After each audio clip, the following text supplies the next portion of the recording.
ধলাই জেলার প্রত্যন্ত গন্ডাছড়া মহকুমার অন্তর্গত তুইচাকমা গিরিশচন্দ্র কারবাড়িপাড়া দ্বাদশ শ্রেণী বিদ্যালয়ের বেহাল পরিকাঠামোর কারণে ভবিষ্যৎ অন্ধকারের পথে এই স্কুলে পাঠরত ছাত্রছাত্রীরা। এই স্কুলটি অনেক প্রাচীন স্কুল, যা স্থাপিত হয়েছিল 1982 সালে। বর্তমান বিজেপি সরকার 2018 সালে ক্ষমতায় আসার পর গিরিশচন্দ্র কারবাড়িপাড়া স্কুলটিকে শিক্ষার মান উন্নয়নের দিশায় হাই স্কুলে রূপান্তরিত করার ঘোষণা করেন।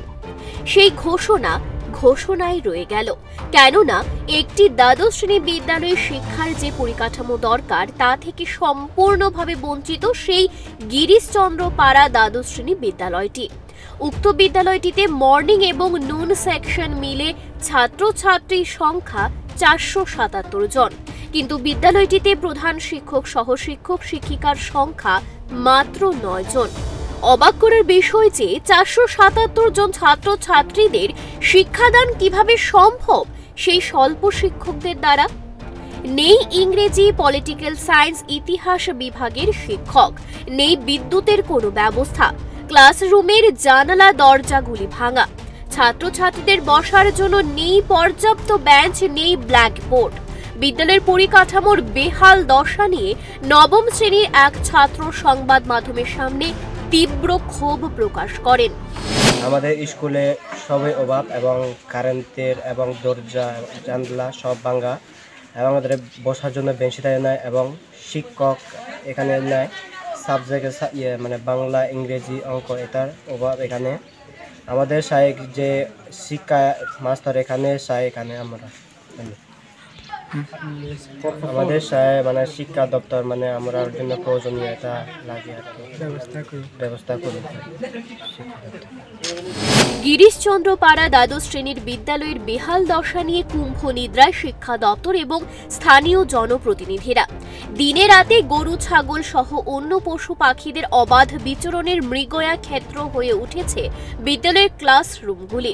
এই বিষয়ে বিদ্যালয়ের এসএমসি কমিটির চেয়ারম্যানের কাছ থেকে জানতে চাইলে তিনি বলেন, বিষয় শিক্ষক সহ স্কুলের পরিকাঠামো এবং বিভিন্ন সমস্যার বিষয়ে একাধিকবার শিক্ষা দপ্তরের আইএস থেকে শুরু করে মহকুমা শাসক, ব্লক আধিকারিককে জানানোর পরও এখনো পর্যন্ত সেই গিরিশচন্দ্র পাড়া দ্বাদশ শ্রেণী বিদ্যালয়ের সমস্যার সমাধানে কোনো কর্ণপাত করেনি এখনো পর্যন্ত।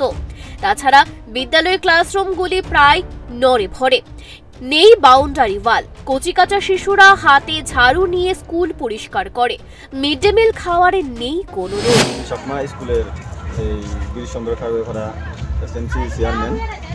তো আজকে আমরা যে এই স্কুলের সম্পর্কে যে বয়ান দিতেছি, তো আমরা যে স্কুলের যে পরিকাঠামো এটা ঠিকভাবে আমাদের স্কুলে হয় নাই।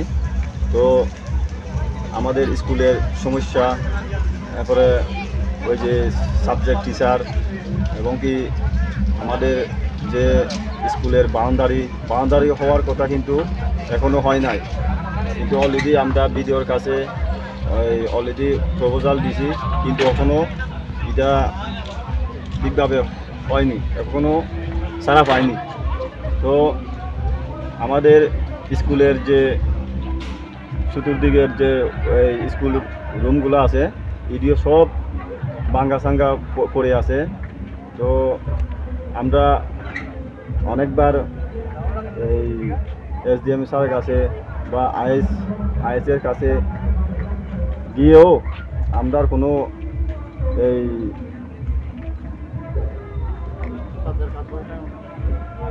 এই সম্পর্কে বা এই ধারণার কোনো নেয়নি। সরকার পরিবর্তনের পর তৎকালীন শিক্ষামন্ত্রী রতনলাল নাথ ঘোষণা দিয়েছিলেন, দীর্ঘ বছর ধরে যারা শহরের বিদ্যালয়গুলিতে চাকরি করছেন তাদেরকে মফস্বলের বিদ্যালয়গুলিতে বদলি করা হবে। মফস্বলের বিভিন্ন বিদ্যালয়ের শিক্ষকদের শহরের বিদ্যালয়গুলিতে আনা হবে, কিন্তু এখনো পর্যন্ত এই ঘোষণা বাস্তবায়িত হয়নি। অন্যদিকে টেট উত্তীর্ণদের শিক্ষা দপ্তর অথবা রাজ্য সরকার নিয়োগ করার কোনো পরিকল্পনা নিচ্ছে না, অথচ প্রতিদিন রাজ্যের বিভিন্ন স্কুল থেকে শিক্ষক শিক্ষিকারা অবসরপ্রাপ্ত হয়ে চলে যাচ্ছেন। নতুন করে শিক্ষক শিক্ষিকা নিয়োগ এখন স্বপ্নের মতো হয়ে উঠেছে। ছাত্রছাত্রী অভিভাবকদের অভিযোগ, শহরাঞ্চলের শিক্ষা ব্যবস্থা যদি উন্নত হতে পারে তাহলে গ্রাম অঞ্চলের শিক্ষা ব্যবস্থা কেন উন্নত নয়? এখন দেখার বিষয়, সংবাদ প্রকাশিত হওয়ার পর তুইচাকমা গিরিশচন্দ্র পাড়া দ্বাদশ শ্রেণী বিদ্যালয়ের সমস্যা নিরসনে রাজ্য শিক্ষা দপ্তর কতটা সক্রিয় পদক্ষেপ গ্রহণ করে। Bureau report, Times 24।